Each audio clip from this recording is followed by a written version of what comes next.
I'm James Wright, and for starters, I'm a good listener. At large means at large, and I get that. So I stand before you today as someone who has come through the design end of the profession. I've been fortunate to have had direct practice experience across many AIA regions, and perhaps somewhat uniquely across the AIA International region, which I helped found in 2012. I know how varied our practice environments are.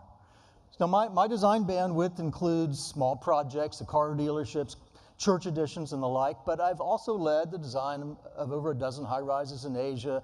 I've overcome the challenges of design, build, delivery over 20 U.S. embassies, and I have one presidential library center on my resume. So who cares? Anyone who wants to be assured that someone with trench warfare experience is on the board. I have heard increasing expressions of concern for the state of the AIA value proposition, and I clearly see this through the lens of having a recently launched architecture student in the family. He's starting the difficult climb up the experience ladder, and he needs practical tools, he needs real-world learning opportunities, he needs stronger connections with his peer group community. He needs an AIA talking directly to him. I've heard concern that the AIA is too focused on pushing out a broad and general value message for the benefit of all humanity. And yes, it's proper. We need to have the AIA as a national voice on our behalves, but could we also please have contract document software that doesn't cause so much brain damage to use? Could we please have some more effective dialogue with those who make the laws and codes that affect every day of our practice lives?